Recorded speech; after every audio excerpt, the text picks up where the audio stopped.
Good afternoon and welcome to the 17th meeting in 2025 of the Local Government Housing and Planning Committee. I welcome Colette Stevenson, MSP, to the meeting, who's attending as a substitute, and Emma Roddick has also joined us for this part of the meeting under Rule 12.2.2b. I remind all members and witnesses to ensure that their devices are on silent. Our business this afternoon is consideration of the Housing Scotland Bill at Stage 2, Day 6. And I welcome to the meeting the Cabinet Secretary for Social Justice and her officials. And we're joined also by other members of the Scottish Parliament who've lodged amendments to the bill and are present to debate those with us today. Members wishing to speak should indicate clearly by catching my eye or the clerk's attention. And voting is by show of hands, and it's important that voting members keep their hands raised clearly until the clerks have recorded their names. So we're now going to begin.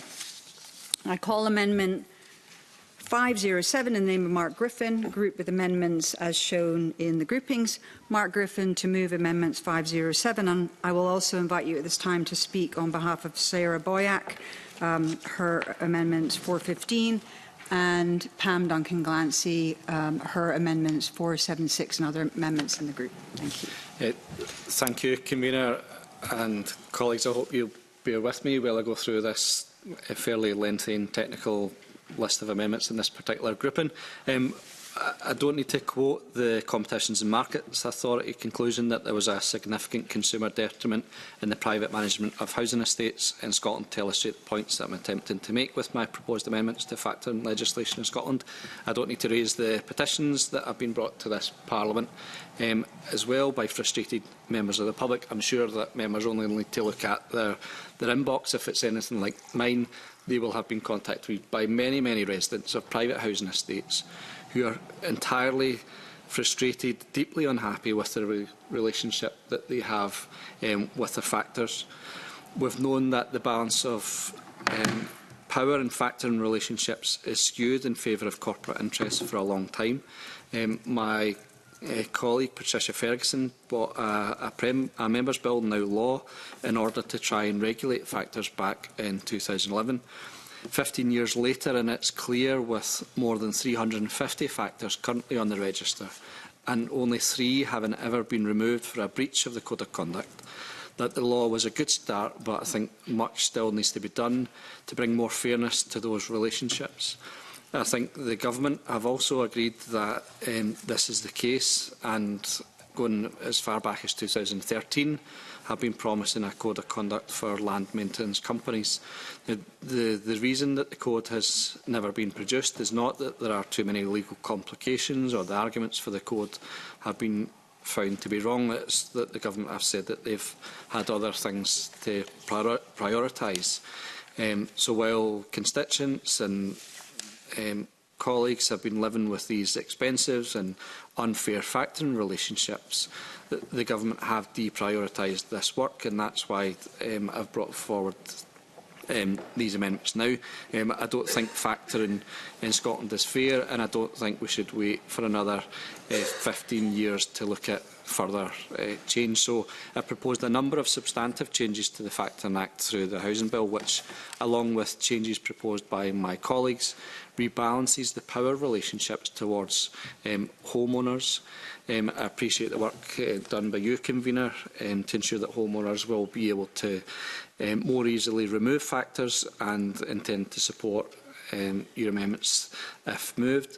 I also support the Government's amendments in this area, and I acknowledge its attempt to make removal of a factor from the register easier.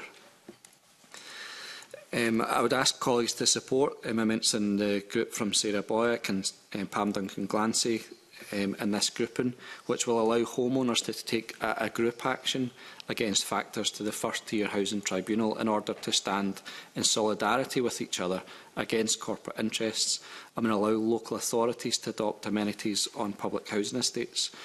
I've included an alternative to that amendment which would make adoption by local authorities mandatory, as was recommended by the CMA. My amendments in this area all deal with increasing transparency and power for homeowners, I would require all factors to publish copies of their written statement of services with the homeowners they are acting on behalf of. I would also require them to publish information about how much services they provide cost and how much they have charged for services they have carried out in previous years. I'm also asking that factors should let homeowners know if they intend to sell their contract of services to another company. To me, that seems like a fairly base level requirement of any contract of service, to be able to see what you've signed up for, what you're being charged for, who you have a contract with and what the services costs. All of these amendments are about rebalancing power from the factor towards a homeowner, and so I've also lodged amendments which provide more enforcement powers for the first-tier housing tribunal against factors where they have been found to be in contravention of the Code of Practice. My amendments would allow the tribunal to remove factors from the register themselves and also allow them to provide homeowners with monetary compensation for the bad service which they have received. I have also set in place mechanisms for gathering data on the performance of factors, which is currently extremely scarce, apart from anecdotal information from homeowners across Scotland who have contacted me with their stories. I believe it's important that there should be a record of the performance of factors, not least in order for ministers to carry out a proper review of the factoring legislation, which is clearly overdue for reform. I have listened to my constituents and the many homeowners who have been in touch with me to set out their issues with factoring in Scotland. I know that the law needs changed and the regulations of factors, regulating of factors need tightened up to make sure homeowners in Scotland get a fairer deal. On Amendment 415, in the name of my colleague Sarah Boyack, she is again relating to the fact that the Property Factor Act is now almost 15 years old, and it's become clear that there's still an imbalance of power between factors and the homeowners on whom they work on behalf. Citizens across Scotland have worked hard to bring factors to account, but have been faced with odds which are stacked against them. One of the ways of evening those odds is to make a slight change to legislation which allows homeowners to bring complaints against factors suspected of breaches of codes of practice as a group rather than individually. It's common knowledge that people become more powerful against corporate interest when they are unable to work together, supporting each other. This amendment allows groups of homeowners to take a stand together and use collective action against corporate interests that may well be balanced against them. It's meant to be taken as part of a package of measures set out in this bill, which updates the Property Factors Act and ensures that factors' interests are strictly regulated while homeowners' rights are protected where relationships go wrong.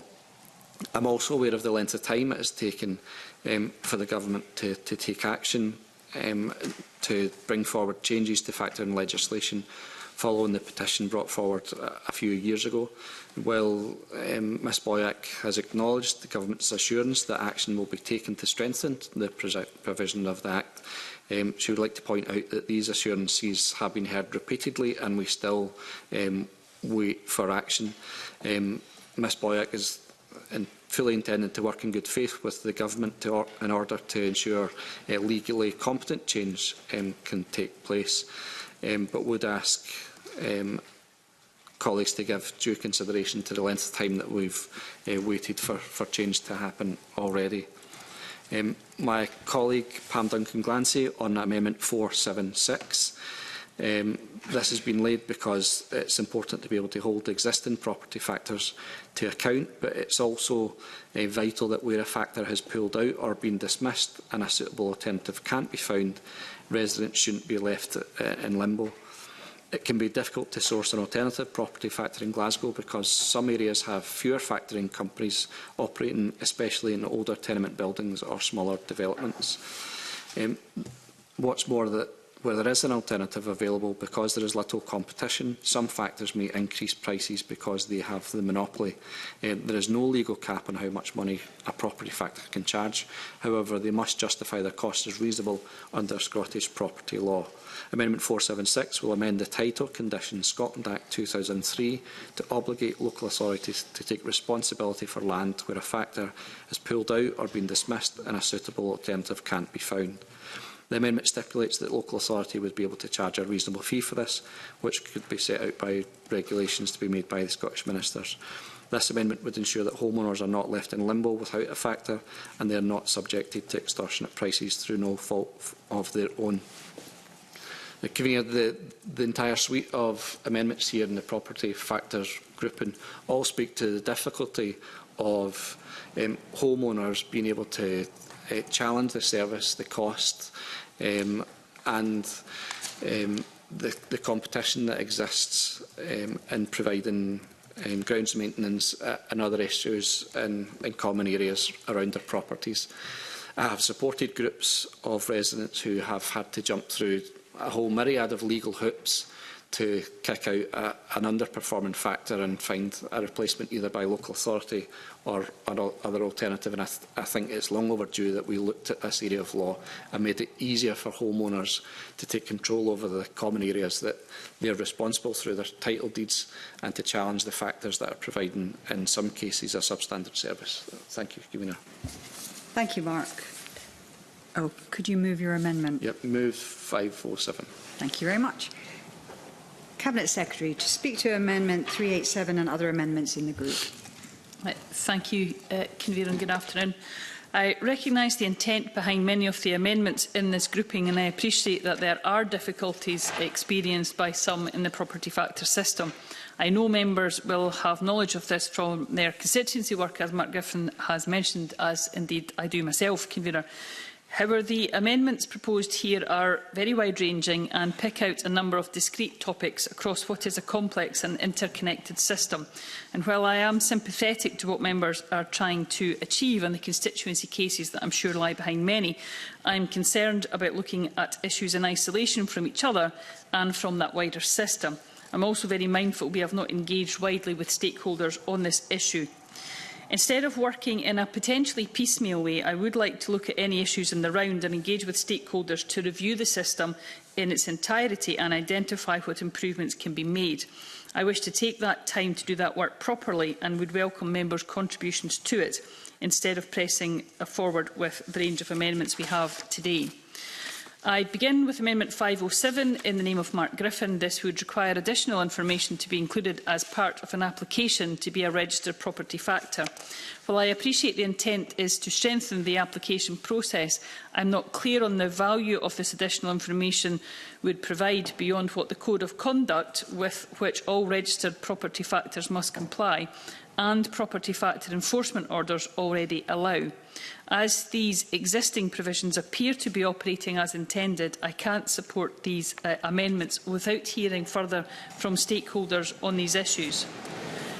Turning now to the Government's amendments in the name of Paul McClellan, Amendments 387 to 392 and 397 modify the existing property factor registration regime to make it work more coherently and effectively.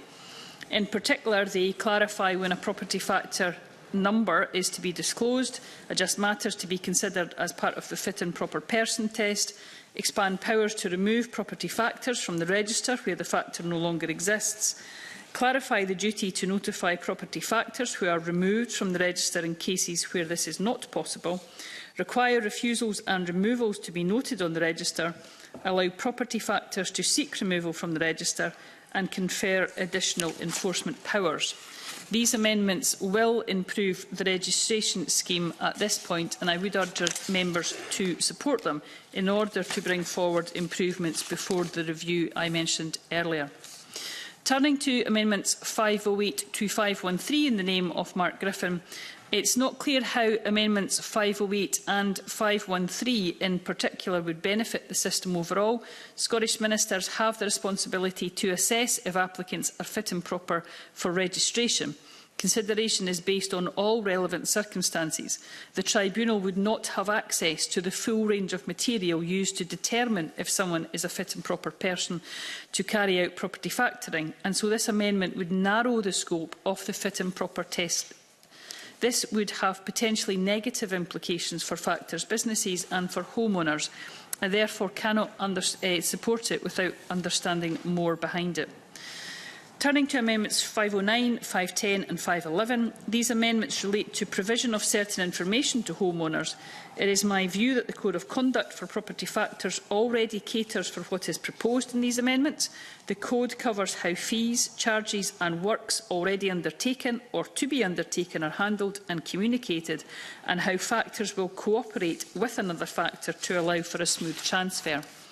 I am therefore unclear what these amendments would add to the requirements that aren't already in place, again without hearing wider views. I cannot therefore support the amendments at this time. For Amendment 512, in the name of Mark Griffin, I would note that it is already possible for individuals to search whether a property factor is registered to provide services in Scotland, who the property factor is for a certain property or area of land, and the latest number of properties a property factor manages. As already explained, Amendment 390 in the name of Paul McClellan would place a new duty on Scottish ministers to keep a note in the register of any refusal to enter a person on the register and any removal from it for a period of 3 years, which I hope will reassure Mr Griffin on the matter behind his amendment. Scottish ministers can provide guidance and publish information they deem appropriate without the need for this amendment, and for that reason I would not support it. Turning now to Amendments 504 and 517 in the name of Ariane Burgess, I appreciate the aim of these amendments, but there are already means by which such attention is brought, in the form of evidence gathered by Scottish ministers through compliance monitoring activity, which can and is frequently informed by homeowner reports, and by notice from the first-tier tribunal that a property factor enforcement order has not been complied with. It is therefore not clear what improvements these amendments would bring without further discussion, so I again cannot support. Moving on to Amendments 505 and 518. Amendment 505 would lower the current upper legal threshold required for property owners to dismiss a property manager and appoint someone else from 2/3 to a majority unless the title deeds provide for a lower threshold. Existing provision is intended to ensure that title deeds do not impose an unreasonably high threshold to dismiss the manager, such as requiring a unanimous vote. Title deeds can, however, specify a lower threshold, such as a simple majority. Where title deeds are silent, existing legislation provides a default rule which allows a simple majority to dismiss the manager. When the Scottish Government last consulted on this issue in 2013, a majority of respondents did not favour reducing the threshold. Given the changes to the sector since then, I think it is important that we take time to look at this as part of a wider review, as I've mentioned earlier. Removal of a property factor is, of course, the final step to address underperformance of a property factor. So that we can better understand the issue, how it sits within the wider property factor system, and any unintended consequences of the changes proposed, I would ask the members not to press.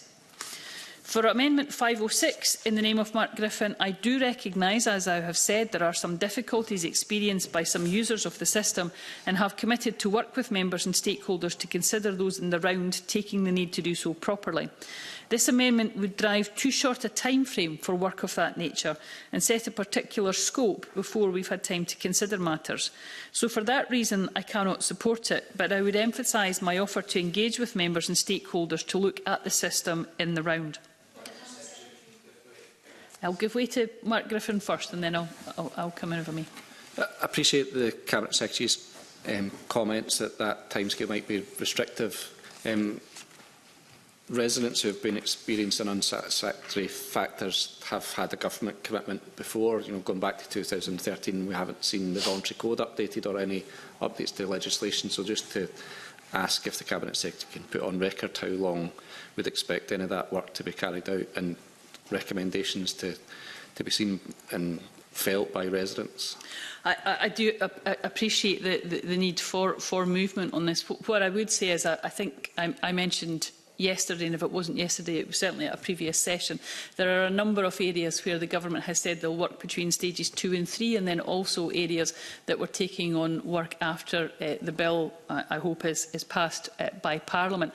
And I've intended to write back to the committee with, now once stage 2 is over, with a full understanding of all the work that I've offered to undertake, to detail the prioritisation and the timescales for that, so that committee can have a view if there are potentially different priorities and suggestions they would have on that. So the only reason I will not come forward with a suggestion of a date then, if Mr Griffin will forgive me, is I'm going to wrap that into all the work that I've suggested we take forward on this bill, and allow committee to have a view to the priorities that government are going to set for that.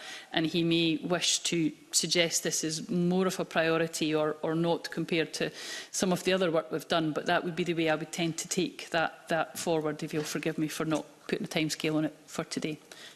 I'm happy. Thank you, Cabinet Secretary. And like yourself, I have had constituents get in touch raising some pretty serious issues with factors. I'm aware of many situations where the factors are simply stonewalling constituents, and the constituents are still having to pay that monthly fee. Like Mark Griffin, one thing that they've raised is the timescales involved. It can seem like it takes an awfully long time to get a conclusion through the first-tier tribunal, but that then the factor, even if found to breach the code, seems to be able to pretty quickly be able to get back into what they're doing, or join another factor board and start again. I wondered, when it comes to consulting with stakeholders and with MSPs, will my constituents get the opportunity to feed into this review as well? Well, I think it's very important on both counts. As I said, myself, I have a number of constituency cases that would feed into experience of that, and I think it's important that all members, not just those that are at committee today, have an opportunity, if they wish to do so, to feed in the experiences that constituents have had. But I'm also very thoughtful about how we would need to do that in the round. Erin Broderick will be aware that there are a number of ways that government can carry out consultation, but through all of that there needs to be a way for people to be able to feed into that directly on their experiences. That can be sometimes through representative bodies as well as MSPs and in other areas, or it can be directly, but again that's something which we'd be happy to look at, in the recognition that depending on how we do that will again impact on how long that review may take. But I think that's an important aspect that we need to take account of, is people's experiences, because I do sadly recognise the experiences that Emma Roddick has laid out today, Convener. Thank you. If I may, I'm unfortunately not finished, nearly. Turning to Amendment 514, the current position is that discretion rightly sits with the Tribunal to consider what it determines to be a reasonable payment to a homeowner on a case-by-case basis. I am not aware of issues relating to property factors being required to make excessive payments as a result of an enforcement order. It is therefore unclear to me why Mr Griffin would wish to restrict the discretion of the Tribunal, so I cannot support. Amendment 415, in the name of Sarah Boyack, highlights an important point in relation to property factor registration, and I am sympathetic to what the amendment seeks to do, but it is premature to make those changes at this stage, given the need to consult stakeholders and consider wider work already underway, such as the work of the Scottish Law Commission. I therefore cannot support this amendment, but I have written to Ms Boyack on this matter. Turning to Amendments 476 and 476A, in the name of Pam Duncan-Glancy and Mark Griffin respectively, while I appreciate the intent behind these amendments, I am concerned that they could have significant impacts on local authorities and subsequent effects on the services provided to owners. As no consultation has taken place, it is not clear how many communities might find themselves in this kind of situation and what the costs for local authorities might be. For those reasons, I cannot support this amendment without further engagement. I would therefore ask Mark Griffin, Ariane Burgess, Sarah Boyack and Pam Duncan-Glancy to work with me on the wider work I have committed to do to review the property factor system in the round and to engage with stakeholders, and not to press their amendments in this group. And if pressed, I would urge members to reject them for the reasons I have given. Thank you, Convener. Thank you. And I call myself to speak to Amendment 504 and other amendments in the group. As we've already heard from Mark Griffin and Emma Roddick, many members of the committee will have been asked to help constituents who are experiencing difficulties with property factors. Some property factors provide good services to owners, but many do not. since the Property Factors Act came into force, the number of complaints has grown starting at 26 and reaching a record high of 338 in 2023.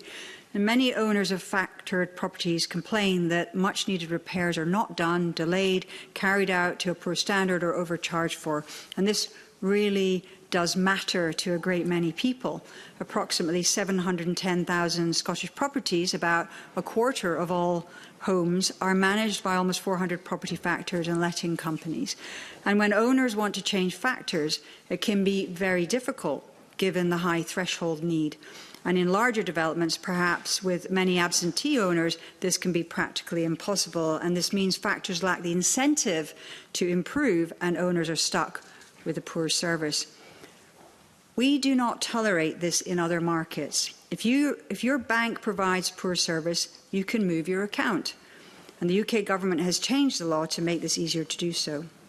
It used to be much harder to switch energy providers, but energy customers can now more easily switch if they are paying too much or getting poor service. We can do the same with property factors. At the moment, it's very complicated to dismiss or appoint a factor with different thresholds applying to different developments. Amendment 505 addresses this by requiring only a majority vote. Previous legislation has already lowered the threshold, so my amendment is not at all unprecedented or experimental. And 504 provides a simple process for requesting a factor is removed from the register. Owners could send a request to the Scottish Government that their factors is falling short of its obligation, and ministers would be under a duty to consider these and either move or retain the factor, giving reasons why with information on the number removed or retained and the reason to be published. And this would improve transparency and strengthen the hand of owners against poor factors. Citizen Advice Scotland supports changes to the factoring system. They've stated this kind of reform, the kind of reforms and legislation with the Act of 2011 don't really hold factors to account as much as they probably should.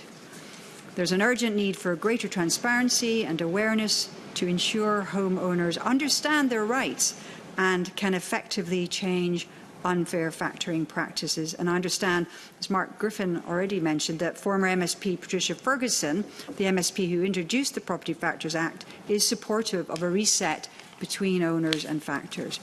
As ever, we can discuss details over the summer, and I am happy to make changes for Stage 3, but I do think it's beyond a doubt that the property factors industry does need to change, and whilst I appreciate the Scottish Government may be intending to review the situation shortly, it might take years for that review to be established, conducted, report back and result in changes, and some owners simply cannot wait that long. Would any other members wish to speak at this time? Mark Griffin to wind up and press or withdraw Amendment 507. Thanks, Convener. I think we've heard clearly from the Cabinet Secretary, from members, it's clear that this is a common problem across Scotland. As the Convener said, a quarter of properties across Scotland have some kind of factoring arrangement. The difficulty that arises is when the level of service isn't as homeowners expect, when they are paying for an entirely substandard service, and when the customer service is so deplorable to the point where any complaints are either met with stonewall silence, or the factoring companies, in acknowledging the power imbalance, just say, well, there's nothing you can do about it. And that's a direct quote from constituents who've got experience of bad factoring arrangements, where factoring companies know that it is so hard legally to remove a factor by residents that they almost, some of them, the poor performing ones, just don't care.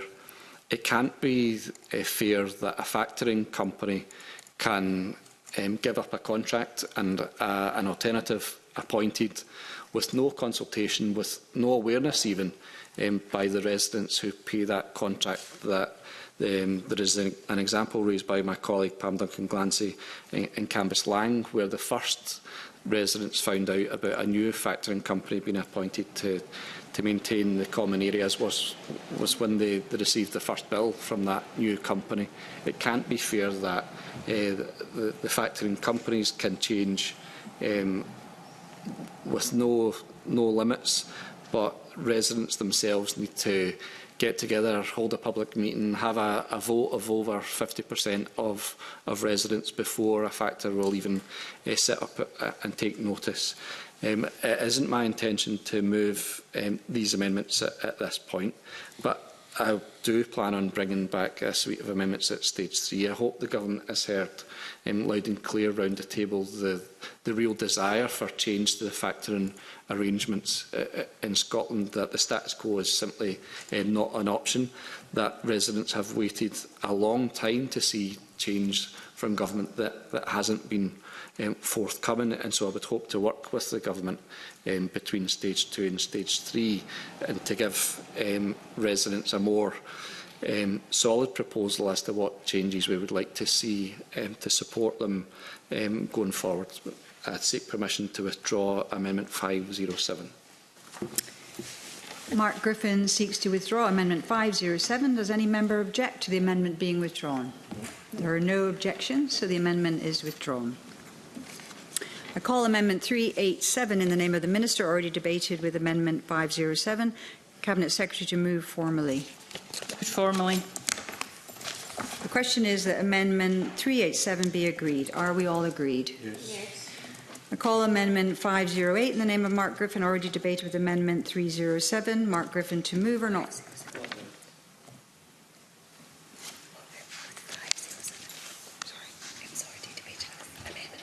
Okay, sorry, I'm going to say that again. I call Amendment 508 in the name of Mark Griffin, already debated with Amendment 507. Mark Griffin to move or not move? Not moved. I call Amendments 388, 389, 390, 391 and 392, all in the name of the Minister and all previously debated with Amendment 507. And I invite the Cabinet Secretary to move Amendments 388 to 392 en bloc. Moved en bloc. Does any member object to a single question being put on Amendments 388 to 392? No. The question is that Amendments 388 to 392 are agreed. Are we all agreed? Yes. Call Amendment 509 in the name of Mark Griffin, already debated with Amendment 507. Mark Griffin to move or not move? Not moved. Call Amendment 510 in the name of Mark Griffin, already debated with Amendment 507. Mark Griffin to move or not move? Not moved. Call Amendment 511 in the name of Mark Griffin, already debated with Amendment 507. Mark Griffin to move or not move? Not moved. I call Amendment 512 in the name of Mark Griffin, already debated with Amendment 507. Mark Griffin to move or not move? Not moved. I call Amendment 415 in the name of Sarah Boyack, already debated with Amendment 507. Mark Griffin to move or not move? Not moved. I call Amendment 513 in the name of Mark Griffin, already debated with Amendment 507. Mark Griffin to move or not move? Not moved. I call Amendment 504 in the name of myself, already debated with Amendment 507, and I am not going to move that. I call Amendment 505 in my name, already debated with Amendment 507, and I am not going to move that. I call Amendment 506 in the name of Mark Griffin, already debated with Amendment 507. Mark Griffin to move or not move? Not moved. I call Amendment 514 in the name of Mark Griffin, already debated with Amendment 507. Mark Griffin to move or not move? Not moved. I call Amendment 476 in the name of Pam Duncan-Glancy, already debated with Amendment 507. Mark Griffin to move or not move? Not moved. I call Amendment 474. That's what we're doing here. Go straight to the... Just going to go. Oh, right, because that's that. Okay. The question is that Section 51 be agreed. Are we all agreed? Yes. Okay, we're going to move on to the next grouping, which is called Private Rented Sector, and I call Amendment 1 in the name of Willie Rennie, grouped with amendments as shown in the groupings. Willie Rennie to move Amendment 1 and speak to all amendments in the group. Thank you very much, Convener. My amendments are designed to require the Scottish Government Ministers to publish and review a private rented strategy. The purpose of this is to try and recognise that the private rented sector is part of the solution, not part of the problem. I think in recent years they've been felt under attack, and actually we cannot solve the housing emergency without them. So I know that we are not short of housing strategies or strategies altogether within government. So I'm hesitant about proposing another strategy. But I think it is, because of the context, I think it's very important to give something substantial, that's inclusive, that sets out objectives, a plan for delivery, and making sure that that plan for delivery is monitored and reviewed every 5 years. I think that way we're ensuring that we don't return to the days where we've seen the private rented sector as part of the problem, and we entrench them in our housing priorities and also the solution to tackling the housing emergency. So that's the purpose of my amendments, and I move them. Okay, thank you. Megan Gallagher to speak to Amendment 135 and other amendments in the group. Thank you very much, Convener. Following on from what Willie Rennie has said, the housing emergency and the introduction of emergency legislation through the Cost of Living Tenant Protection Scotland Act 2022 highlighted, in my view, a significant gap in the government's understanding of the private rented sector. Given that this sector provides homes for approximately 13.5% of Scotland's population, its role in the housing system is not only substantial, it's indispensable.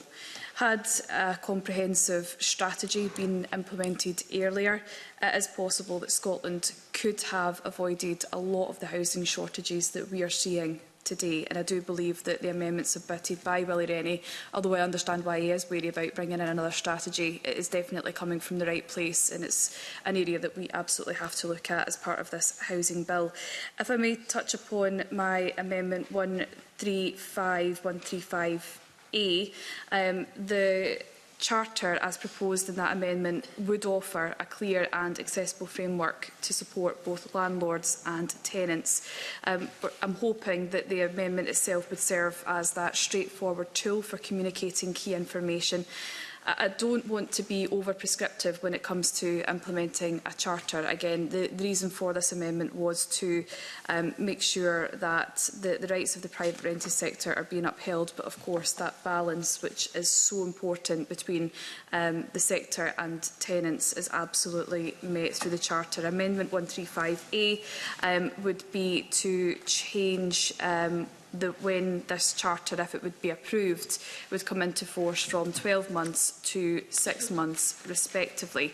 It's not my intention to press this amendment today, Convener. I would be grateful to hear what the Cabinet Secretary has to say on the introduction of a charter, but I do believe something, whether it's a strategy, a charter, something of that nature, must be explored as part of the housing bill as we move forward. Thank you. Thank you.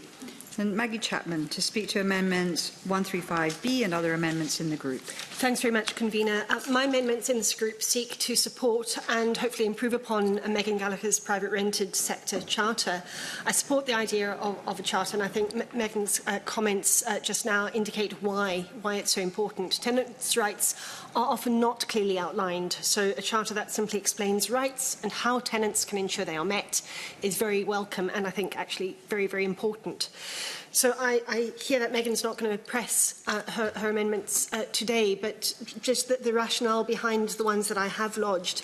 135B ensures that key standards will be included in the Charter, and so they aren't just an optional inclusion. 135C is intended to ensure the Charter will support tenants' rights as much as possible, but even if we were progressing to voting on these today, I probably wouldn't press this one, because I think, as previously discussed with Megan, we can tweak the wording of this. 135D ensures that the Charter will be consulted on appropriately, and this is based on the process that has happened with the Social Security Charter. And 135E ensures that the Charter would be available in accessible formats, such as Braille, so that everybody can read and understand their rights. But I'll leave it there. Thank you. Thank you. Alexander Stewart to speak on behalf of Pam Gosal and move to Amendment 256 and other amendments in the group. Thank you, Convener. The purpose of this amendment 256 in the name of Pam Gosal is to gather data on this bill affecting the rented market and make that data public. During the evidence session, the Housing Minister commented that data will be an important aspect of rent controls and of determining what comes through on local basis as well as nationally. The levels of investment are coming through from mid-market rents, build to rent, and from the forms of investment in the housing sector. That is why this amendment calls for the Scottish Government Ministers to collect data which will be published annually. This includes average rental levels broken down by local authority, area and a number of bedrooms, the total number of evictions, the number of rental properties available on the housing market at any one time of reporting, and the total level of rent arrears. Of course, Ministers are free to add any other information they would feel appropriate. Data collection is key when measuring what effects policies have on the public. If the proper data is not in place, we will not know if the policy is causing more harm than good. Therefore, I would ask you to support the amendment in the name of Pam Gosal. Thank you, Convener. Thank you. Do other members wish to speak? No. Cabinet Secretary. Thank you. Willie Rennie mentioned in his opening remarks about the private rented sector being part of the solution, and I would very much agree with that. They are an integral part of our housing system, and that goes all the way from some of our larger investors in the build-to-rent market to also the smaller landlords who may only have one or indeed a few properties. Returning to the basis of his actual amendments, I have very much welcomed the discussions I've had with Mr Rennie on these and would like to update him and the committee on the discussions that have taken place at the Housing to 2040 Board. They met on the 26th of March to discuss the private rented sector and the need for a strategy, and a paper setting out consideration of that new strategy for the private rented sector was considered at the board's meeting only yesterday and presented by the CIH. The decision that the Housing to 2040 Board agreed to was to come back at the next meeting after the CIH had discussed with other members of the Housing to 2040 Board, along with Scottish Government officials, how we would best take that forward, the scope and the timescales before that, and I look forward to that discussion happening at the next board. I therefore do think that the Housing to 2040 Board is the best placed to support the consideration of the future strategic direction of the private rented sector and also the timing of this work within the context of the ongoing housing emergency. But I'm pleased to see that that work has begun. Certainly. I appreciate the Cabinet Secretary giving way on that point. I understand and I'm pleased to hear that that is moving in the right direction. But will the Cabinet Secretary please keep committee updated on progress being made, because oftentimes when it comes to the Housing 20 to 40 Board, we are not always in receipt of that information, and that can cause a lot of frustration between members trying to find out information as to where we are, what progress is being made, and of course the outcomes and objectives that are coming from the Scottish Government and this board. Thank you. Well, certainly on this particular matter, I'll ensure that there is an update given to committee following the next Housing to 2040 Board, when we will discuss that update from the CIH and other members of the board. So we will make sure that happens, Convener. Going on to the amendments in the name of Megan Gallagher, I once again do recognise the positive intentions behind those. I do believe that the need for a charter should flow from the development of the private rented sector strategy that the board is looking at, and I think that would be a better method of developing a charter should the strategy that is being currently designed feel that that is the best way forward. We obviously don't need primary legislation to develop a charter, so therefore it's something that will very much remain an option following on from the strategy. As I've set out, work is underway on that strategy within the board, and I will keep members updated on that. Amendment 135C in the name of Maggie Chapman seeks to enable the Charter to go beyond setting out existing legal requirements and guidance and actually create new rights and responsibilities. It raises concerns because I do not think that the Charter would be the appropriate or lawful way to create new rights or responsibilities. That should only be done via primary or secondary legislation. Amendment 276, also in the name of Maggie Chapman, would require the court or tribunal to take account of the Charter in their decisions.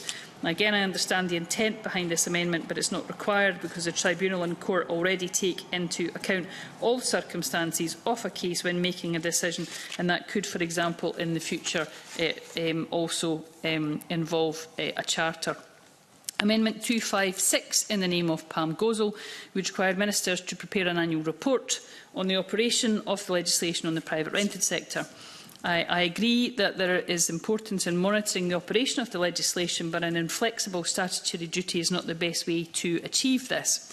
In discussion in an earlier grouping, members will remember that I committed to working with Graham Simpson to bring forward an amendment that would see a 5-yearly review of Part 1 of the Act. And as part of that work, we will consider if anything more is needed, and I hope that provides reassurance to Pam Gosal on this issue. Thank you, Convener. I'm going to move on, actually, because of time. Willie Rennie, to wind up, press or withdraw Amendment 1. So I'm very pleased. I think that's good progress to develop a strategy, however we get to that point. I think that's a good thing. Through the 2040 group, Housing 2040 group, is the sensible way to proceed. And I'm grateful to Callum Chomsik, from the National Director of the Chartered Institute of Housing, for the tremendous work that he's done in this area, because I think he's come forward with a constructive proposal to deal with an identified problem. But I think more importantly it was the Cabinet Secretary's opening remarks about the fact that she agrees that the role that the private rented sector has in the solutions for the housing emergency, and that they are integral to that solution. So I was really pleased that the Cabinet Secretary said that, and for those reasons I will not be pressing my amendments. Willie Rennie seeks to withdraw Amendment 1. Does any member object to the amendment being withdrawn? No. There are no objections, so the amendment has been withdrawn. I call Amendment 2 in the name of Willie Rennie, already debated with Amendment 1. Willie Rennie, to move or not move? Not moved. I call Amendment 135 in the name of Megan Gallagher, already debated with Amendment 1. Megan Gallagher, to move or not move? Not moved. I call Amendment 138. Oh, I shouldn't move that. Right, sorry. I call Amendment 257 in the name of... Sorry. Thank you. I call Amendment 275 in the name of Maggie Chapman, already debated with Amendment 1. Maggie Chapman, to move or not move? Not moved. I call Amendment 276 in the name of Maggie Chapman, already debated with Amendment 1. Maggie Chapman, to move or not move? Not moved. I call Amendment 74 in the name of Graham Simpson, already debated with Amendment 519. Megan Gallagher, to move or not move? Not moved. I call Amendment 191 in the name of Ross Greer, already debated with Amendment 519. Maggie Chapman, to move or not move? Moved. The question is that Amendment 191 be agreed. Are we all agreed? Yes. No, they agreed. It's agreement. We all agree. Are we all agreed? Yes. No. Okay. You were a bit quiet down at that end. Yeah, possibly, yes. All those in favour of Amendment 191?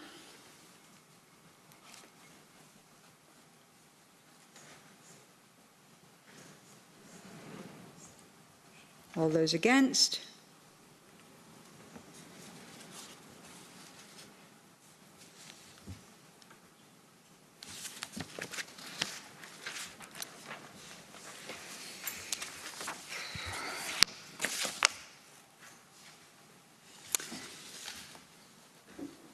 The result of the division on Amendment 191 is 4-4, 3 against. The amendment has been agreed.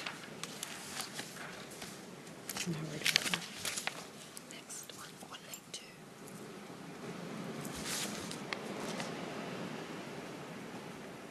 Right, and then where do I go? And then you go here.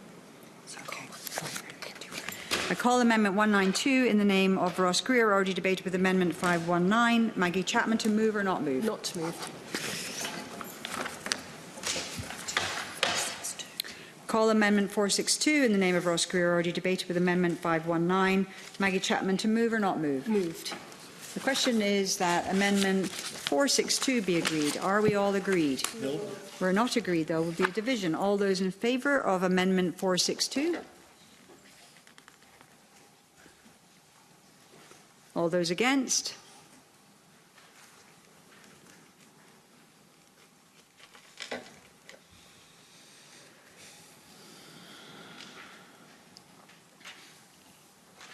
The result of the division on Amendment 462 is 1 for, 6 against. The amendment has been disagreed. I call Amendment 463 in the name of Ross Greer, already debated, with Amendment 519. Maggie Chapman, to move or not move? Moved.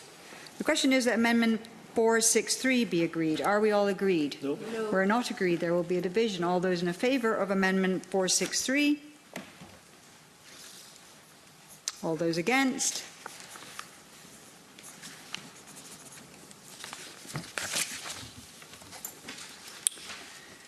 The result of the division on Amendment 463 is 1 for, 6 against. The amendment has been disagreed. I call Amendment 464 in the name of Ross Greer, already debated, with Amendment 519. Maggie Chapman, to move or not move? Moved. The question is that Amendment 464 be agreed. Are we all agreed? No. We're not agreed. There will be a division. All those in favour of Amendment 464? All those against?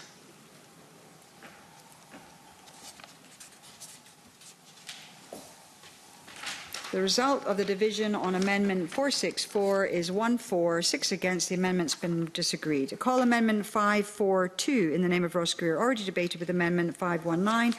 Maggie Chapman, to move or not move? Not moved. I call Amendment 543 in the name of Ross Greer, already debated, with Amendment 519. Maggie Chapman, to move or not move? Moved. The question is that Amendment 543 be agreed. Are we all agreed? Yes. We're not agreed. There will be a division. All those in favour of Amendment 543? All those against?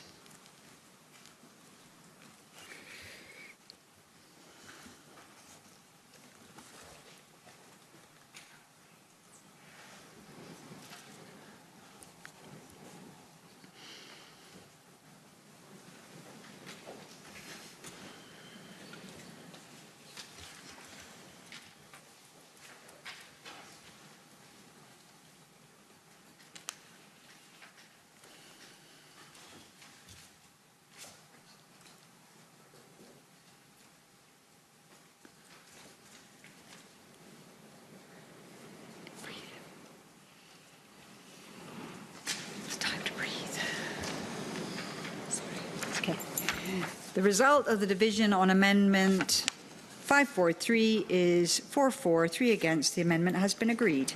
I call Amendment 132 in the name of Megan Gallagher, already debated, with Amendment 519. Megan Gallagher, to move or not move? Not moved.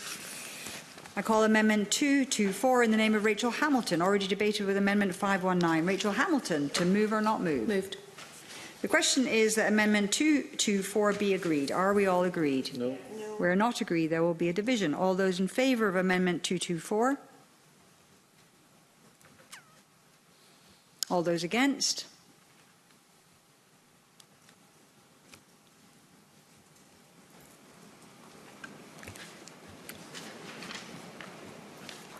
The result of the division on Amendment 224 is 2 for, 5 against. The amendment has been disagreed. I call Amendment 225 in the name of Rachel Hamilton, already debated, with Amendment 519. Rachel Hamilton, to move or not move? Moved. The question is that Amendment 225 be agreed. Are we all agreed? No. We're not agreed. There will be a division. Those in favour of Amendment 225? Those against?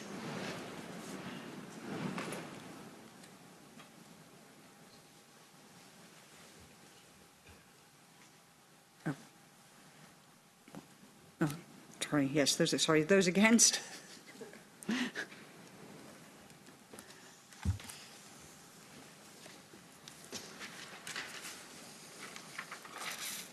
The result of the division on Amendment 225 is 2 for, 5 against. The amendment has been disagreed. I call Amendment 255 in my name, already debated with Amendment 519, and I move it. The question is that Amendment 255 be agreed. Are we all agreed? No. We're not agreed. There will be a division. All those in favour of Amendment 255? All those against?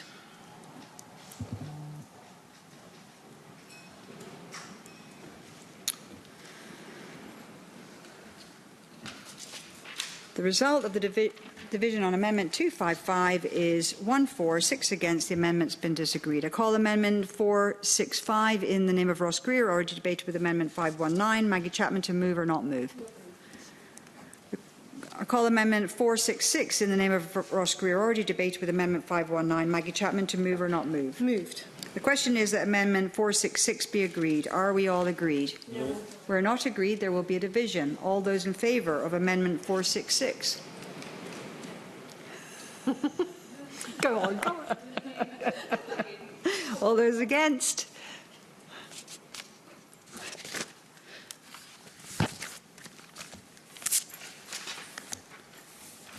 The result of the division on Amendment 466 is 1-4, 6 against. The amendment has been disagreed. I call Amendment 467 in the name of Ross Greer, already debated with Amendment 519. Maggie Chapman to move or not move. Not moved. Call Amendment 468 in the name of Ross Greer, already debated with Amendment 519. Maggie Chapman to move or not move. Not moved. I call Amendment 469 in the name of Ross Greer, already debated with Amendment 519. Maggie Chapman to move or not move. Moved. The question is that Amendment 9 be agreed. Are we all agreed? No. Sorry. The question is that Amendment 469 be agreed. Are we all agreed? No. We are not agreed. There will be a division. All those in favour of Amendment 469? All those against?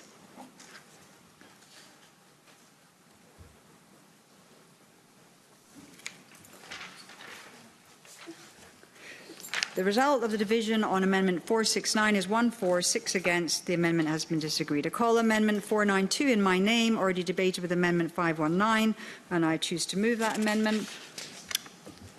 The question is that Amendment 492 be agreed. Are we all agreed? No. We're not agreed. There will be a division. All those in favour of Amendment 492? All those against?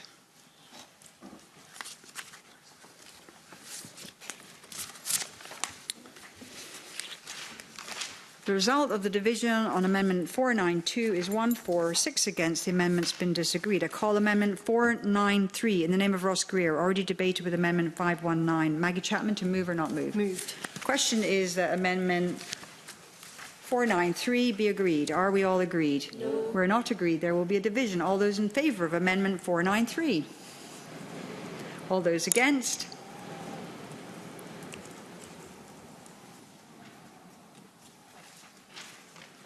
The result of the division on Amendment 493 is 1-4, 6 against. The amendment has been disagreed. I call Amendment 544 in the name of Ross Greer, already debated with Amendment 519. Maggie Chapman to move or not move. Not moved. I call Amendment 545 in the name of Ross Greer, already debated with Amendment 519. Maggie Chapman to move or not move. Moved. The question is that Amendment 545 be agreed. Are we all agreed? No. We're not agreed. There will be a division. All those in favour of Amendment 545? All those against?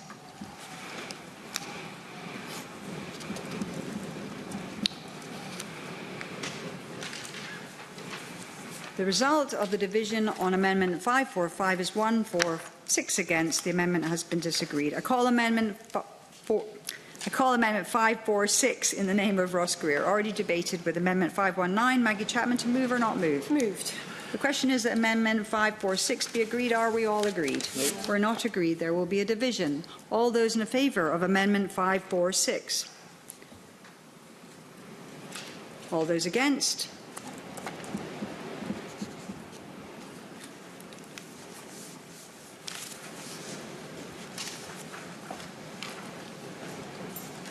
The result of the division on Amendment 546 is 1 for, 6 against. The amendment has been disagreed. I call Amendment 547 in the name of Ross Greer, already debated with Amendment 519. Maggie Chapman, to move or not move? Moved. The question is that Amendment 547 be agreed. Are we all agreed? No. We're not agreed. There will be a division. All those in favour of Amendment 547? Those against?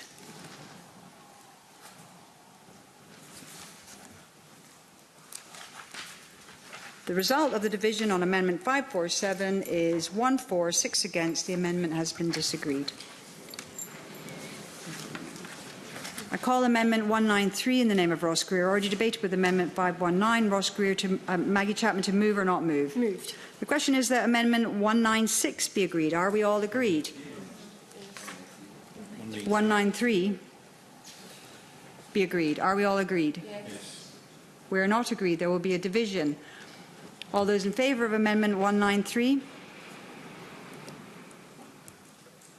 All those against?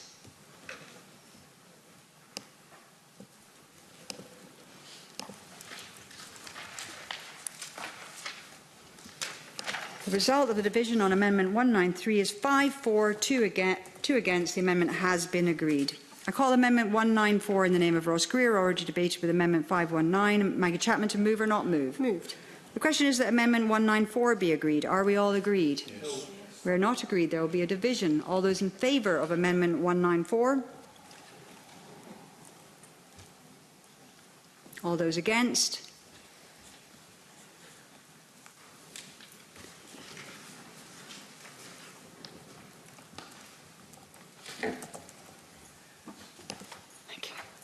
The result of the division on Amendment 194 is 5 for, 2 against. The amendment has been agreed.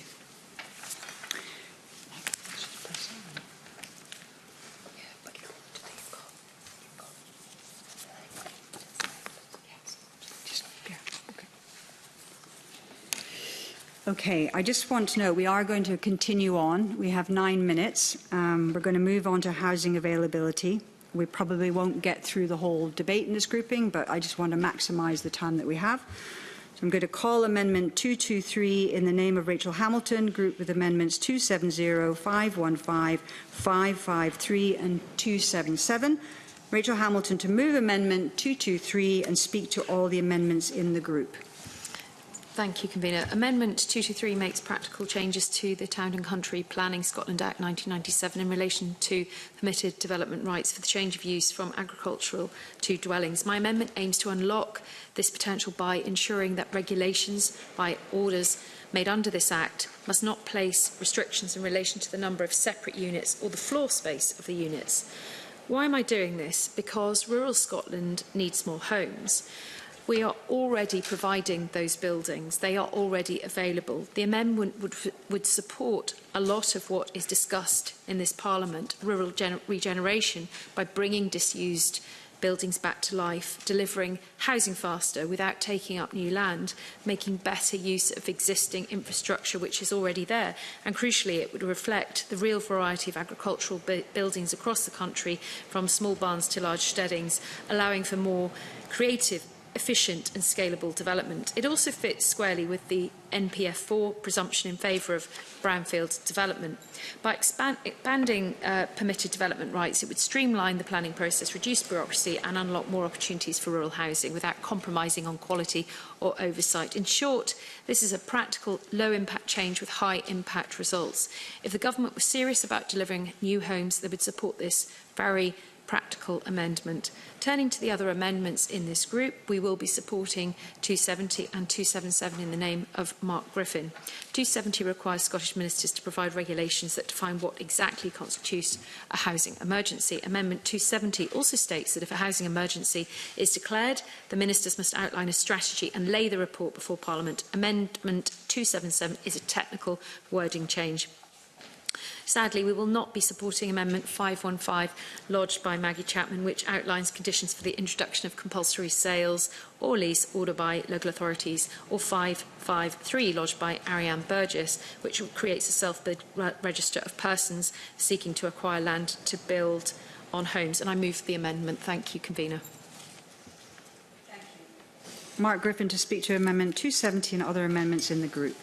Thank you, Convener. Amendment 270 and 277 together requires the Scottish Ministers to define what a housing emergency is by regulations to be published and laid before Parliament within 6 months of the bill being enacted. The regulations must also define what evidence of exit from the housing emergency would be. It also requires Scottish Ministers to report to Parliament every 6 months from the date a housing emergency begins on the progress of the strategy to end the housing emergency. The First Minister helpfully pointed out a couple of weeks ago that I spend my life talking about the housing emergency. He said moaning at the time, but I think he was having an off day, so I forgive him for that one. But before May 2024, I urged the Government to take notice of the uncomfortable fact that something was going badly wrong with homes in Scotland and that it was leaving thousands of our fellow Scots in need of a permanent, safe, warm home. When the Government finally acknowledged this by agreeing to declare a housing emergency, I have asked, along with others in the housing sector, for it to give the term emergency meaning by taking decisive action to end it. I can't help wonder if I and others hadn't pushed on this issue, whether we would still be waiting for the Government to acknowledge that there was a problem. Nothing in their statements or actions has convinced me that they think emergency action is needed to increase the supply of homes in Scotland. I think this bill is a case in point. 40 pages, 40 pages plus of legislation, upwards of 650 amendments, over 100 from the Government itself, 2 committees to scrutinise it. I don't know how many Stage 2 meetings across 2 separate committees, a Government Minister, now a Cabinet Secretary to guide it through, and there is nothing in it at all from the Government that will make one more house available to the 700,000 people in housing need. This group of amendments are the only ones in this entire bill that even start to acknowledge that we need more houses. I'm not going to rehearse the arguments for whether the Government is taking meaningful action to end the housing emergency in Scotland. That's not the purpose of this amendment. It's to make sure that no future MSP or Parliament has to force the Government to acknowledge and take responsibility for the human catastrophe that is 40,000 homelessness applications in Scotland in a single year. A housing emergency should not be dictated by political expediency and then quietly forgotten after the news cycle has moved on. This Government, as does any Government, has a moral imperative to end it before more children wake up in houses that are not safe, not warm, not dry and fundamentally not their home. So I'm asking the committee to put the responsibility on the face of this bill. I want to push this Government to state what it means when it talks about a housing emergency, and if we ever find ourselves in this untenable situation again, I want to force any future Government to make clear and be measured against the actions it will take to end the housing emergency. Thank you. Thank you, Mark. And I think at that point, it would be good for us to suspend the meeting, and we will return at 3:10 this afternoon.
Welcome back.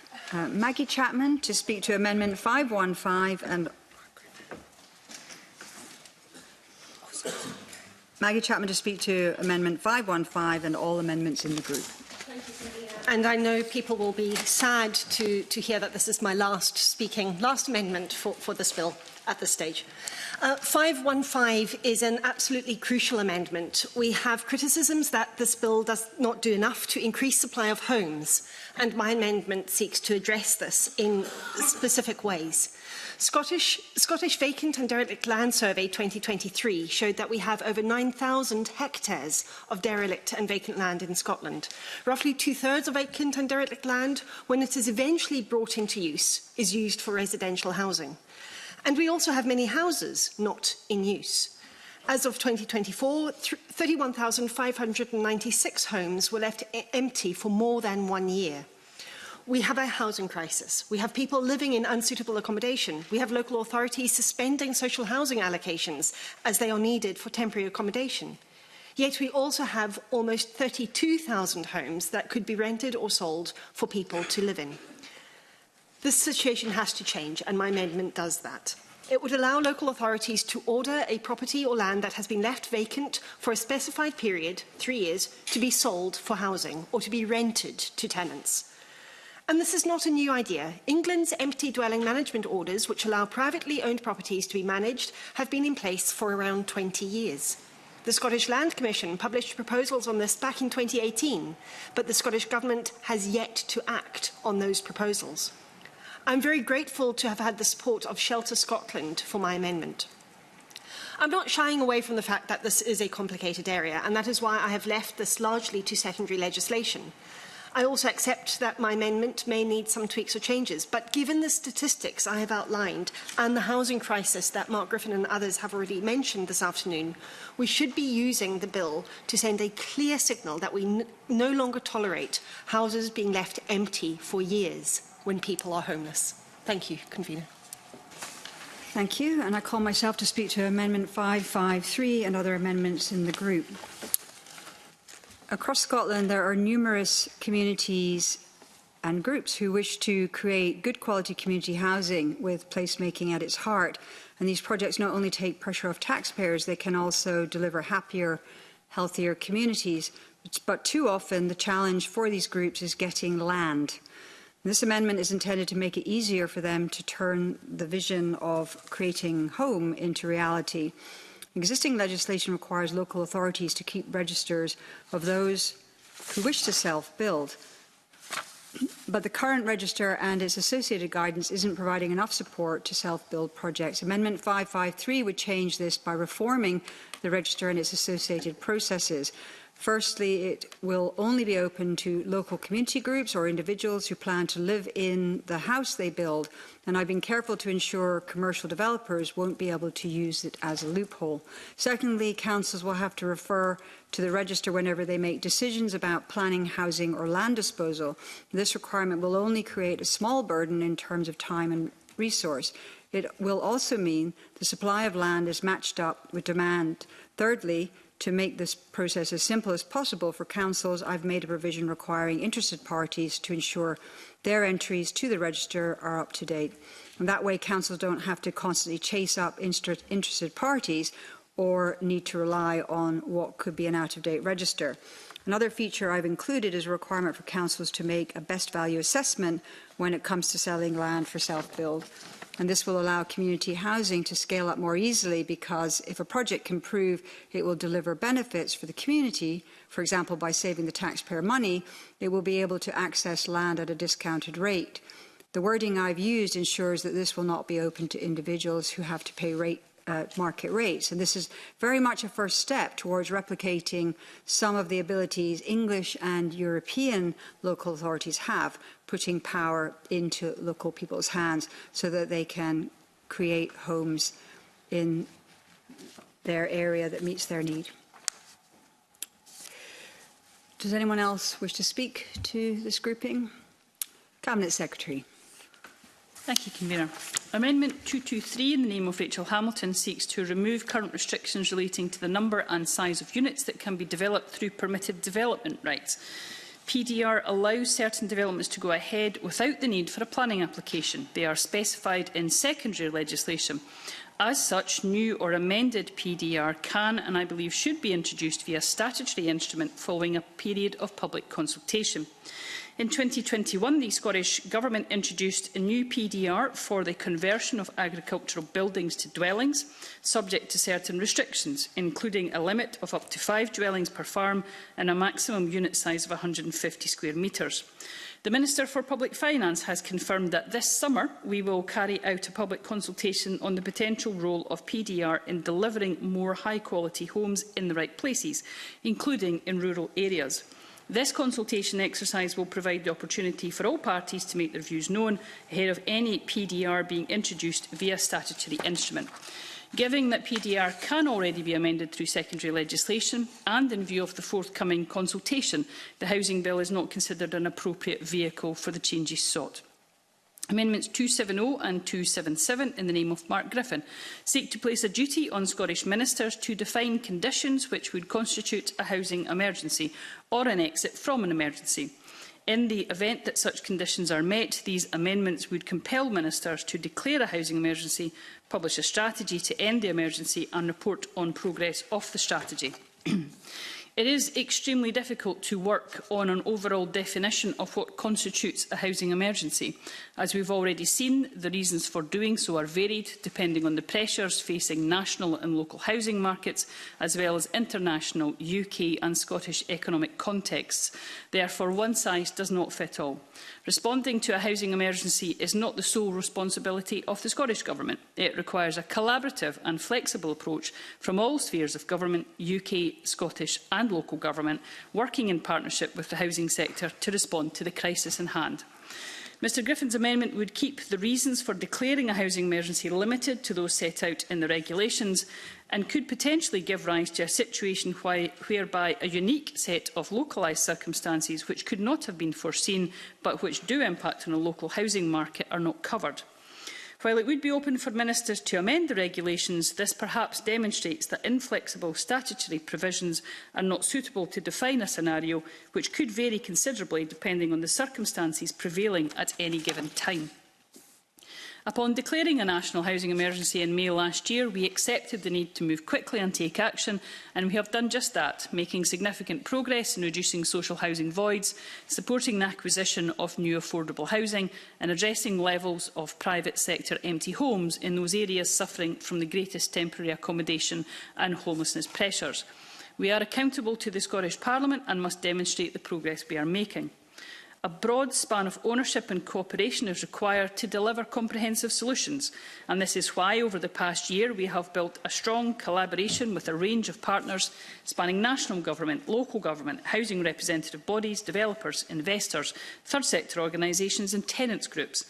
The Housing to 2040 Board is central to driving this collaboration, providing external governance of our overall approach. While the situation remains difficult, we are determined to maintain our focus and, working with our partners, continue to rise to these challenges. As I mentioned earlier, convener, the Housing to 2040 Board met only yesterday. That is the formula for moving Scotland through and past the current housing emergency. Amendment 515, in the name of Maggie Chapman, seeks to introduce a power for local authorities to order the compulsory sale or lease of property which has been vacant or derelict for a specified period. This would be to enable the property to be used for residential housing. An order would be made on the authority's own initiative or on an application by a community body, and ministers could make further provision about these orders and regulations. Now, I do understand and recognise the aims of the amendment, and at the outset I want to reassure Maggie Chapman and the committee that we are committed to doing all we can to support the best use of land and property in Scotland and deliver high-quality homes. We have committed to considering the justification for and the practical operation of compulsory sale orders, and recently asked the Scottish Empty Homes Partnership to look at these powers in the context of long-term empty homes. The results of that work suggest that while there may be some benefits in a compulsory sale process to complement existing compulsory purchase powers, this would not necessarily result in a simpler, cheaper or quicker tool than compulsory purchase. Now, we do want to build on this work, and I can confirm that we intend to consult on compulsory sale or lease orders before the end of this Parliament. This consultation could also consider this type of power for wider purposes than residential housing, recognising that there are calls for such powers for a range of purposes, not just limited to housing. These are significant powers which require careful consideration to make sure they're workable and effective. The compulsory sale or lease of land would be a significant intrusion to the convention rights of owners, so any legislative framework will need to balance the interests of owners with the interests of the wider community to ensure that measures are appropriate. Consultation would help to ensure any such powers will deliver what is needed and are appropriate and proportionate. Consultation will also enable us to understand the impact that a compulsory sale or lease order may have on a property owner. This will be vital in building safeguards into the system to protect the interests of property owners, for example by creating an appeals process or rights to compensation. There are additional and complex matters to consider with compulsory leasing. A compulsory lease could force a property owner into a contractual relationship that they may have no desire to enter. We would need to be clear on the obligations which would apply to the landlord, and this can also be considered in the forthcoming consultation. At the same time, we do know that compulsory purchase powers can already be used to acquire land and property in a wide range of circumstances, including bringing vacant and derelict land back into the use for housing. In 25-26, we are funding a pilot to increase the number of local authorities systematically using compulsory purchase orders to tackle long-term empty homes in recognition of this. We are also currently taking forward a comprehensive programme of work to reform and modernise Scotland's compulsory purchase system, with a view to making it simpler, more streamlined and fairer, with a substantial consultation on proposed changes planned for September. As I have already set out, this amendment would introduce significant and novel powers, and I am sure members of the committee agree that it is vital that they are introduced to be workable and deliver practical benefits. We will be consulting on those powers before the end of this Parliament, so while I do share the ambition to make sure powers are available to make the best use of our land and buildings, I am afraid that I would view this amendment as premature at this point. Amendment 553, in the name of Ariane Burgess, seeks to repeal Section 16A, publication of list of persons seeking land for self-build housing of the Town and Country Planning Scotland Act 1997, and insert 7 new sections relating to registers of persons seeking to acquire land to build a home. These provisions would add additional duties on local authorities and on ministers to produce regulations and statutory guidance. The changes proposed through this amendment are considered unnecessary and would add undue complexity. It would replace a recently introduced provision in the 2019 Planning Act, which already meets the same objective and sits well within the development planning and decision-making structure of Scotland's planning system. This would divert limited planning resource from supporting the priority of development delivery. It would impact on progress with local development plans and wider work to tackle the housing emergency through actions within the Planning and Housing Emergency Delivery Plan. Thank you. I hear what the Cabinet Secretary is saying about the recent introduction of the 2019, the elements in the 2019 Act. However,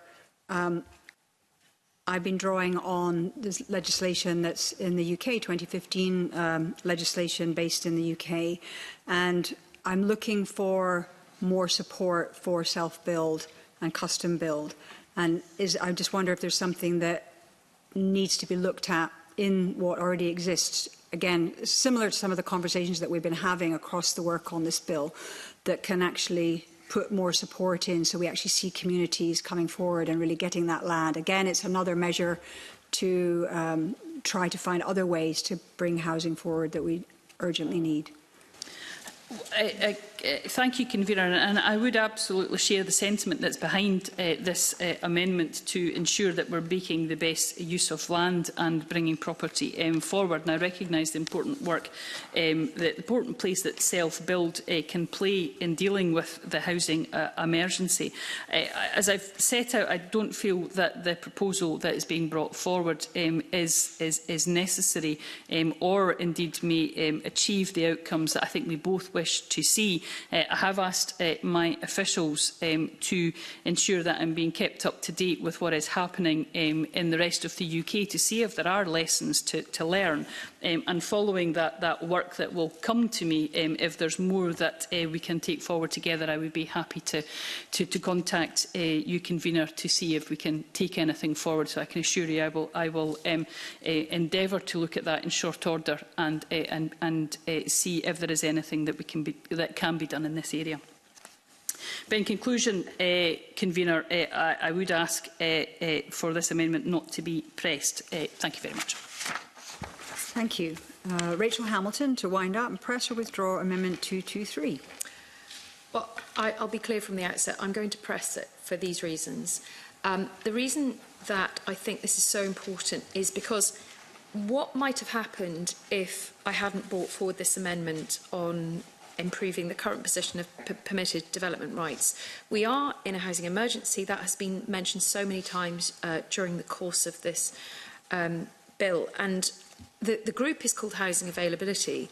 I really appreciate the Cabinet Secretary's comprehensive explanation about bringing forward a consultation and then an SSI. However, we are getting into a position where we have so many consultations. I think we are here as legislators to make it clear that we want to give confidence not only to housing investment but also to those in the rural sector. And I mean, if we did a little search on the official parliamentary chamber conversations around this, we would find that permitted development rights have come up numerous times amongst rural MSPs. I just think it would ensure that we're more flexible, we are simplifying and speeding up the whole process. We are opening up the opportunities for barns and steadings. Yes, I will. Can I reassure Rachel Hamilton that I absolutely share the endeavour that she has to ensure that we are delivering more homes, particularly in rural areas. The issue around permitted development rights is something which the Government and the Minister was already looking at before these amendments came forward. So I would reassure her that this was very much on his radar. The concern I have is permitted development rights are an exceptionally powerful tool.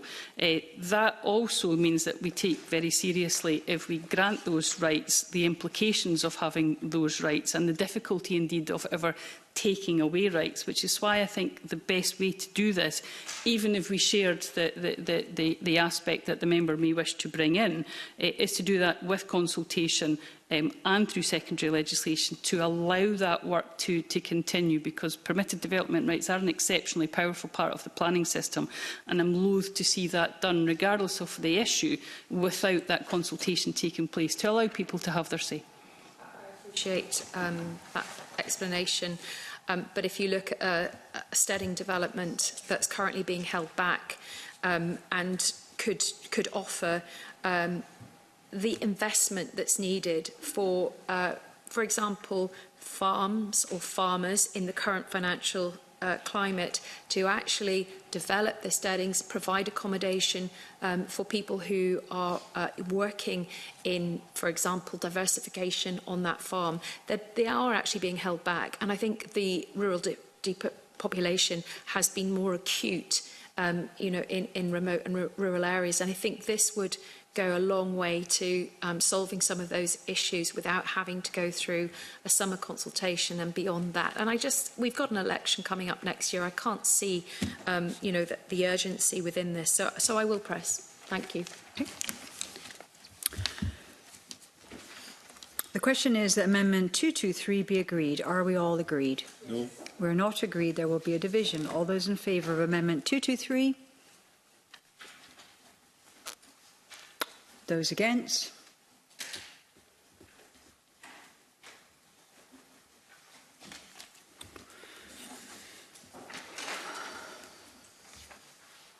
The result of the division on Amendment 223 is 3 3 for, 4 against. The amendment has been disagreed. I call Amendment 459 in the name of Ross Greer, already debated with Amendment 519. Maggie Chapman to move or not move? Not moved. I call Amendment 460 in the name of Ross Greer, already debated with Amendment 519. Maggie Chapman to move or not move? Not moved. I call Amendment 461 in the name of Ross Greer, already debated with Amendment 519. Maggie Chapman to move or not move? Moved. The question is that Amendment 461 be agreed. Are we all agreed? No. We're not agreed. There will be a division. All those in favour of Amendment 461? All those against?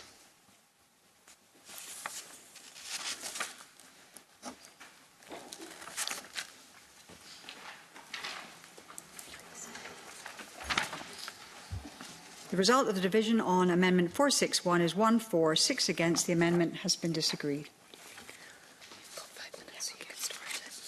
Okay, we're going to move on to domestic rates grouping. And I call Amendment 568 in the name of Rachel Hamilton in a group on its own. And Rachel Hamilton to move and speak to Amendment 568. Thank you, Convener. Amendment 568 would require the Scottish Government to undertake a comprehensive review and publish a report on the classification and assessment of properties for their liability of non-domestic rates. The link between NDR classification for self-catering properties and housing data accuracy has very recently become increasingly significant. A growing number of legitimate operators have been removed from the NDR register despite meeting the 70-night occupancy threshold and operating in full accordance with the law. Many businesses in my constituency in the Borders have raised this issue with me, and in fact I wouldn't be surprised if others in the room were not aware of this significant issue on a nationwide basis from the Highlands to the Lowlands. They told me that formal notifications were never received from the assessor due to some assessors outsourcing delivery to a third party, and leading to a backdated council tax bills, often at double rates, significant stress for business who had no opportunity to respond, appeal or defend their compliance. A national survey conducted by ASSC involved 333 self-catering businesses and the results were 39% of businesses were removed from the NDR roll. 63% of affected businesses didn't receive a letter. 95% could demonstrate more than 70 nights of occupancy. 81% had received backdated council tax bills, in some cases exceeding 100,000, and many lost access to the small business bonus scheme, deepening their own financial pressure. And finally, that 67% reported experiencing severe stress or anxiety. And these aren't isolated incidents, and I would urge members to consider that the majority of these businesses are run by women in rural areas, and the whole industry supports a huge amount of jobs, 1,200 jobs across Scotland. The review process that would be introduced under this provision would provide a comprehensive evaluation of how self-catering property assessments are conducted and communicated, ensuring that accuracy, transparency and fairness, and it would examine the process used by assessors. I'm going to stop there and I will move the amendment. Thank you. Thank you. Do any other members wish to speak? No? Cabinet Secretary. Amendment 568 in the name of Rachel Hamilton requires that the Scottish Ministers to review within 2 years of the bill receiving royal assent the assessment and classification of properties which could be used as housing for the purpose of liability for non-domestic rates. It prescribes the factors to be considered in carrying out the review and requires that Ministers publish and lay before Parliament a report which includes a statement of what action, if any, is to be taken. While this amendment might be intended to target in particular the assessment and classification of self-catering holiday accommodation, which in many but not all cases could be used as housing, other types of property would also be subject to review. For instance, hotels, apartment hotels, guest houses, bed and breakfast, caravans and timeshares and show homes are all potentially suitable for providing housing. The valuation of all non-domestic property, including the classification of properties on the valuation roll, is a matter for Scottish assessors who are independent of central and local government. Assessors carry out regular revaluations of non-domestic properties, and the next revaluation is 1st of April 2026, when the values of all non-domestic properties on the valuation roll will be updated to reflect current market conditions. Assessors are currently collecting relevant information to help inform this.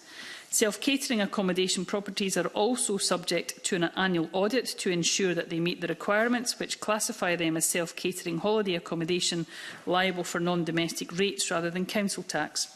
The requirement that owners or occupiers of self-catering properties prove an intention to let for 140 days in the year and evidence of actual letting for 70 days was introduced in 2022 in response to a recommendation of the independent Barclay Review to prevent the owners of second homes or empty homes seeking to have their accommodation classed as non-domestic in order to avoid paying council tax.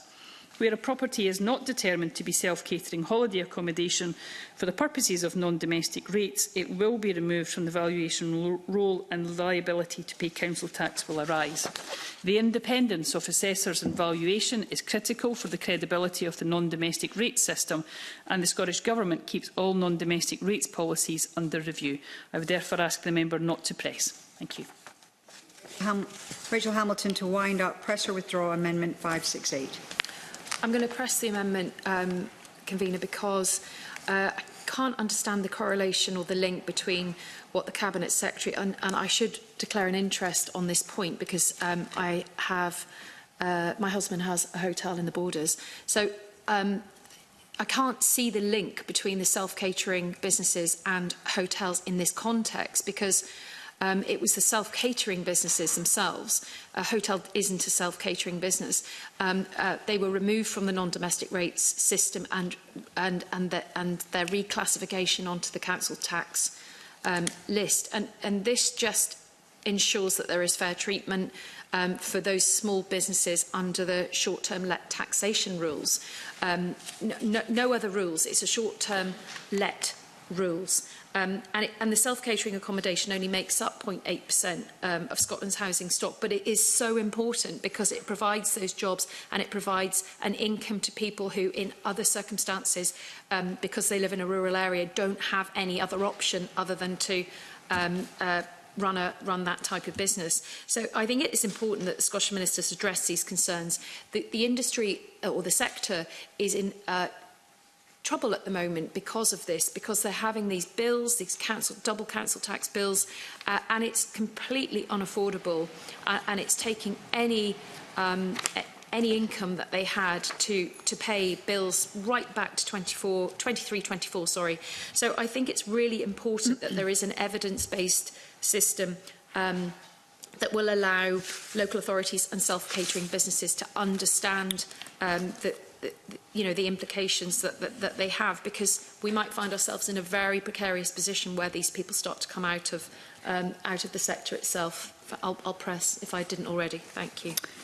The question is that Amendment 568 be agreed. Are we all agreed? No. We're not agreed. There will be a division. All those in favour of Amendment 568? All those against?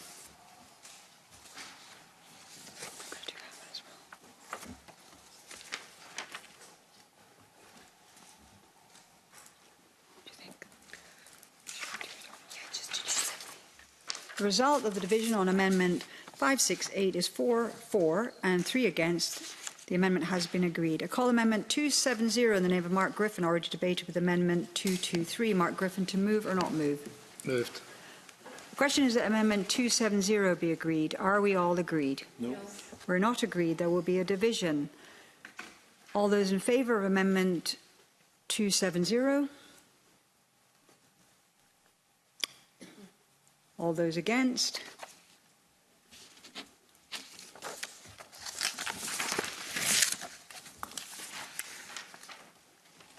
The result of the division on Amendment 270 is 4 for, 3 against. The amendment has been agreed. And at that point, I want to thank you all. Thank you, members, Cabinet Secretary and your officials. I'm going to conclude the meeting for today, and we will begin next week, Tuesday, with the grouping co-housing and housing cooperatives. I now close the meeting.